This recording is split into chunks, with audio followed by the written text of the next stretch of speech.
And I'd like to call in our next speaker, who is Bart Somers, Papa Echo 1 Romeo India Kilo. Hello, Bart. Hi, good afternoon. Hello, good afternoon. Thanks for coming in. Dear audience, Bart is going to speak on the following topic: frequency band occupancy measurements with statistical analysis. Once again, it's a topic on statistics. And for those of you who don't know Bart, I'm going to present Bart to you. So he got his ham radio license in 1996. A few years ago, when cheap SDR receivers came available on the market, he switched from HF to learning SDR and GNUradio, and he loves to combine Raspberry Pis, SDRs, antennas, and programming in Python. And currently he's taking his MSc, his master degree in computer science at the University College of Dublin. So, dear audience, as we do that, usually we've pre-recorded Bart's talk, and I'm handing over control to our video team. Please, video team, go ahead with Bart's presentation.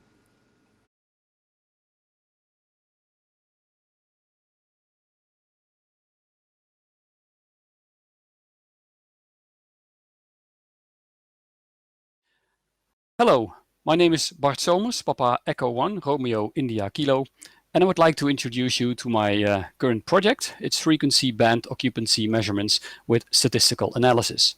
And of course, I'll use GNUradio for that and Python. Just a little background on my presentation. Last year on the Software Defined Radio Academy in 2020, I gave a presentation on SpecMon, spectrum monitoring, and I was using it to monitor spectrum over a long time. It allows us to determine patterns in spectrum usage. The frequency piece I was monitoring over there was the 2-meter ham band, and especially the repeater downlink band. And that's an effective piece of 200 kilohertz of bandwidth. But that's actually just 10% of the entire ham radio band.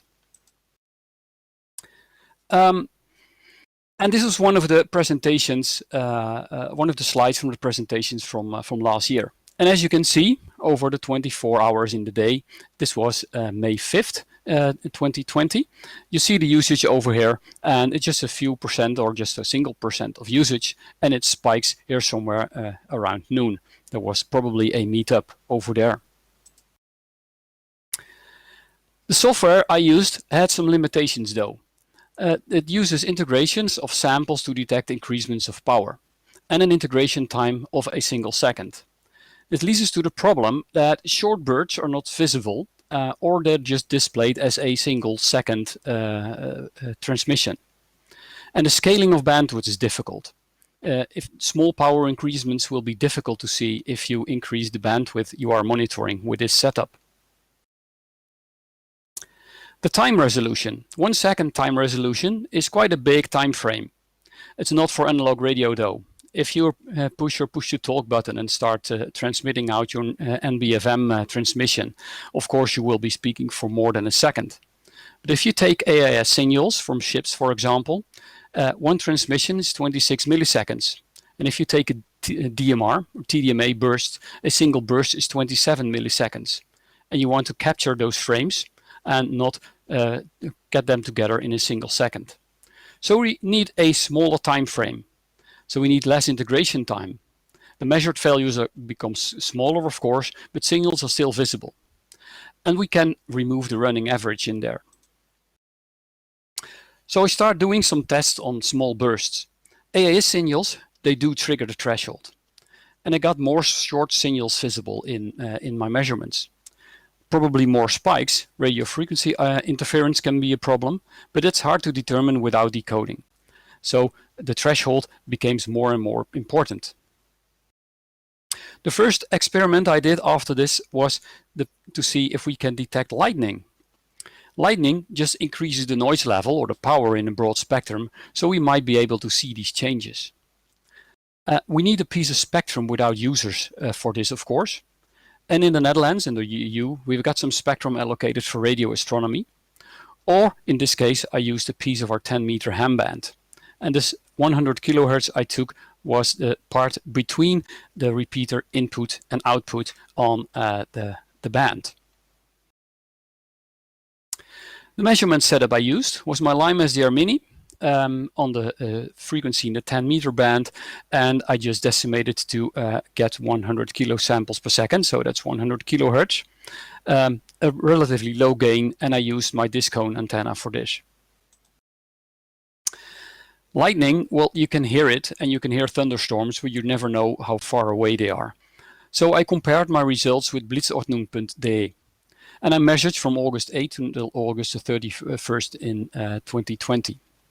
Lightnings can be detected, of course, over a long distance. The lightning storms are pretty high up in the sky, so your line of sight is pretty long. Percentage of usage in this case, of course, is not useful, but the amount of discharges is quite interesting. The minimum time frame of the new software version was 100 milliseconds, but if we take a look at August 29th last year, you can see there were some lightnings, and in the morning there came some more, and in the afternoon it became even more, and late in the evening the day ended with quite a lot of thunderstorms. Within this last hour I measured almost 700 increasements of power, probably discharges. One day after it was August 30. You can see in the afternoon some more, and in the evening even more, but that's 2,600 discharges I measured over there. There were some thunderstorms close by, and yeah, there was quite a lot of lightning over here in the city. But still I couldn't compare them. So what I did was I took a screenshot from Blitzordnung. I'm measuring per hour, and they do snapshots for 10 minutes. So that's a little bit difficult to compare, but 1925 UTC, so that's 2125 local time over here, and they still already have 11,400 discharges. I monitored this for several days, and well, the graphs, they really line up. So yeah, it's possible to detect lightnings. There was another problem with the bandwidth which I would like to solve, and that was the problem of scaling the bandwidth. So how do we solve this? Well, let's take FFTs and do a peak find in the band of interest. You have to choose your FFT bins and your FFT size wisely.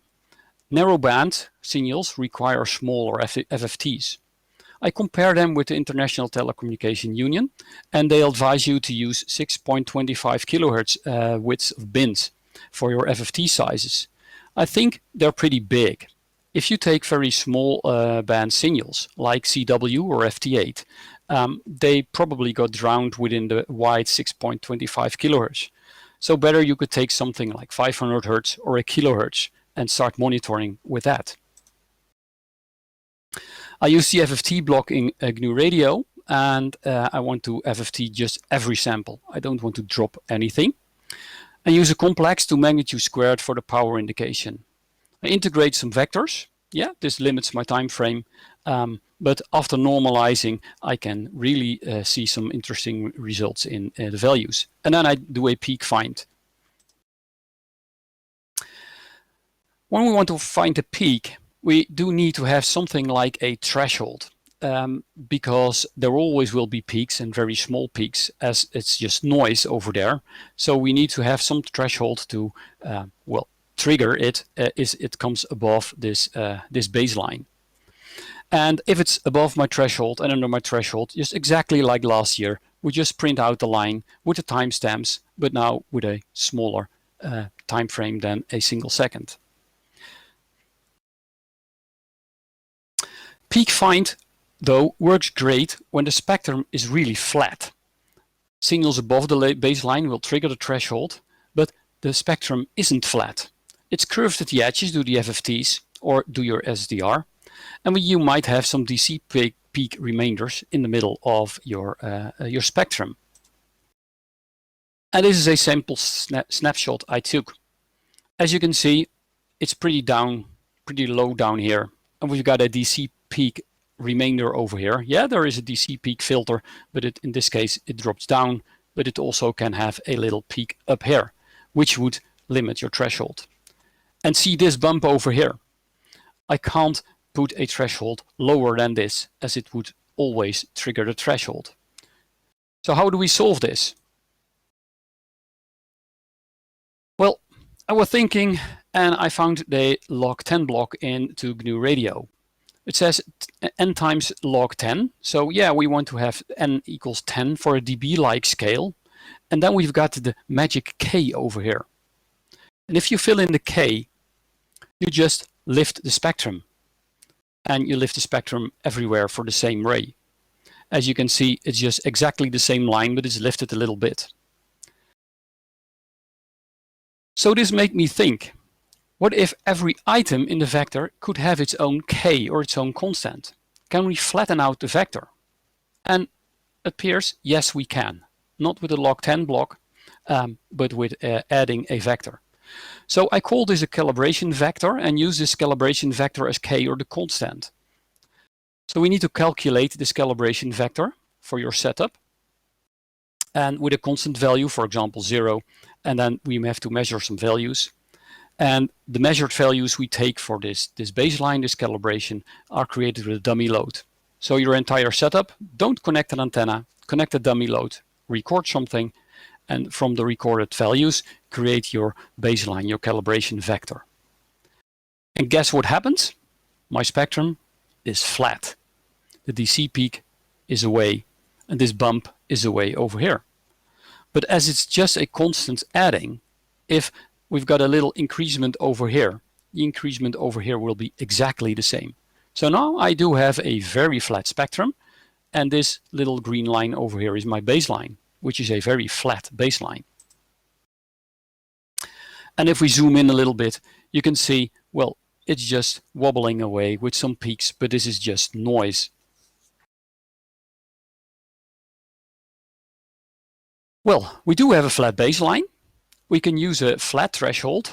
That's awesome. And my next step would be measure the sensitivity. And I took two measurements, one with my RTL SDR v3 and with my RSpy R2. So I fired up my 1971 Marconi signal generator.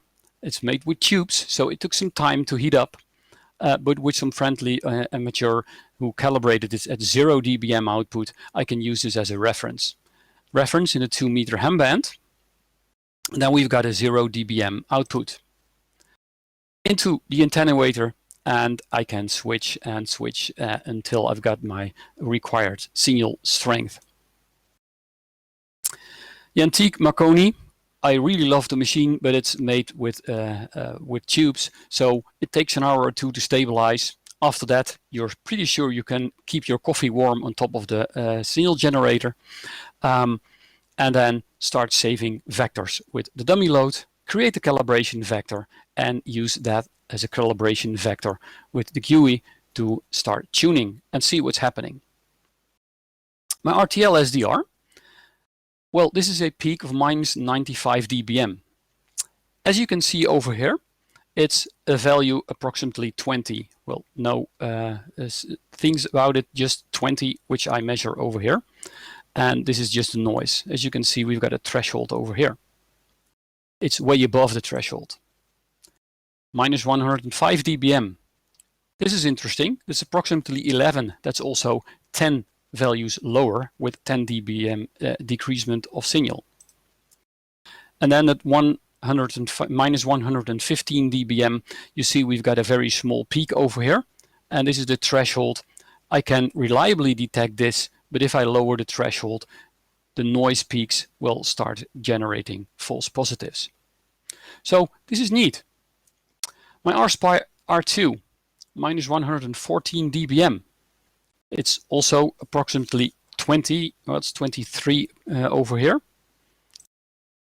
Minus 130 dBm, and it's still a nice peak. We can clearly detect it on this one. Minus 134 dBm, and this is almost the limit to detect. But as you can see, it's, well, 4 over here, and we had 24 over here with 20 dBm more. So that's also neat that we've got 20 decrease with 20 dBm decrease of signal strength. So with the RTL SDR in this software version, I can reliably detect signals from minus 115 dBm. I managed to get minus 125 dBm with a higher gain, but with a higher gain in the RTL SDR-v3, you can get some problems when signals are increasing on the front end. And with the RSPI R2, minus 134 dBm is pretty good to detect. With a gain of 20, maybe we can get some more gain or and have some better sensitivity, but haven't tried it out yet. And both SDRs increase output with 10 when the input increases with 10 dBm.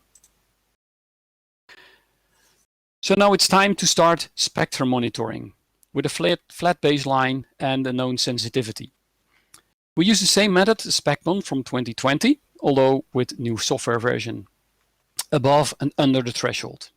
There's a little change in the software. This is the low average. So this is the average low value between two measurements. So if you look at these values, you might be able to see noise levels changing, but I haven't made graphs out of that yet. The next images all were made with my RTL SDR-v3 on a Diamond V2000, and I used a triplexer because it has a nice band pass filter. Besides this band pass filter, I used a broadcast FM filter because within 100 meters from my house there's a broadcast FM transmitter which is really messing up some signals over here. 2 megasamples and a gain of 20. So on a center frequency of 145 megahertz, I take the entire 2 meter ham band. And then I start monitoring and I got some graphs. 100% usage in the middle of the night and in the evening. What was happening over there? But some pretty normal usage over here and some patterns. This is the percentage of usage and this is the average opening time. And as you can see, the average opening time is 3600 seconds. So that's exactly 1 hour. What's happening over here for 5 hours continuously a transmission? That's weird. Another day, Friday, May 5th, we got almost the same pattern over here. And still, well, continuously transmissions where something was open or transmitting over here. So I really needed to figure out what was happening over there. And then lucky, Sunday, May the 9th, there was no RFI this day. And you can see pretty normal usage over here. Interesting to notice that this peak over here in the end of the morning and the beginning of the afternoon is almost the same all days. And then in the evening, usage starts increasing. And over here, there was some more increasement. If we take a look at the average opening time, it's all low. These are just repeaters sending out their call signs, some beacons in the band, and some all small transmissions, seconds, 30 seconds. But over here, we've got 1700 seconds opening time, and yeah, there was a meetup on a local repeater, so the local repeater was transmitting that time. There were weird peaks in the measurements. What happened over there? Well, lucky I saved the vectors, so I didn't need to record all raw IQ recordings, but I can just save the vectors which I use to my SpecMon block into GNUradio, and I can replay these vectors. And that's approximately 75 megabytes per hour. So still, if you keep this running on your Raspberry Pi, on the SD card, you can save several days of data and afterwards see what was happening over there. This is pretty much a normal view of the band, and these peaks over here, that's RFI. These peaks are always there. They limit my threshold. This green line over here is the threshold, and all the other signals are real signals in the band. One thing which is pretty strange, 145.150 kilohertz, sometimes there's for a long time a signal. And that's not something which is mixed into my SDR, because I heard this signal also with my ham radio transceivers. So there is something in my neighborhood sometimes transmitting on this signal. So some RFI. But this was what was happening in the nights. And every 130 kilohertz, there was a huge peak. And this is the entire 2 meter ham band. and the signal is there, and it's continuously there, and it's there for hours and hours and hours. I haven't figured out what it is, but it's coming back almost every night. I was lucky I received one day without these signals. So I have to figure out what this actually is. So with the conclusions of this software, we are capable of monitoring an entire band, and we gained some high sensitivity in there. We've got a reliable threshold over the entire band because we can flatten the spectrum and have a flat threshold. It does trigger on narrowband signals, so FTA triggers, a CW signal triggers, even when it's a weak signal. Long-term monitoring is possible. I tried that to detect patterns, and the interesting, well, not so lucky patterns I detect were RFI patterns, which I really need to figure out. And still, it runs on a Raspberry Pi. You might have mentioned I'm still running on GNUradio 3.7. Debian Bullseye will be released very soon, and then we switch to 3.8.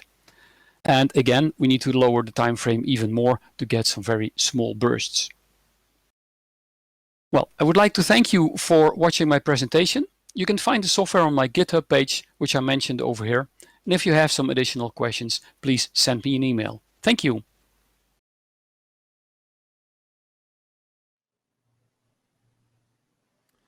So Bart, thanks a lot for this contribution. Very interesting, very insightful. And yeah, Michael, Michael's pictures looks like if it's frozen. But Michael commented here in the chat. He said that 130 kilohertz could be a power supply for LEDs during the evening in the neighborhood somewhere. So this could be the cause of your interference there. Yeah. Yeah. Well, that happens from time to time. Also around my sites here. Well, bad luck. By the way, particularly what I've seen and my radio shack, my radio site over Christmas time. I'm seeing big interferences over Christmas time because many people have their Christmas lightings out there, and they are terrible for the band. It's really pollution, high frequency pollution out there. That's really bad. Well, and I'm always glad when Christmas is over and when those light bands go off, when people mount them off again, so that there is some more silence on the bands and the noise floor goes down. Well, okay, very interesting indeed. A nice talk about statistics again. And yeah, I would have some more questions, but I'm going to save those questions for the panel, particularly okay. on the well, so that you can think about an answer already by now. I'm going to think about the size of a corpus because, well, as I come from corpus linguistics, from computational linguistics, in corpus linguistics, there has been a big discussion about the ideal size of a corpus. How big should a corpus be so that you're getting best results? Is it linearly going better and better, or is it approaching to a ceiling where you won't get many more new insights? So can you limit the generation of a reference corpus of signals, and can you say, okay, the way it is, it's good, it's okay, or can it always be a little bigger, a little more data, and you're making the systems better the more reference data you have? So you can think about that over the next talk.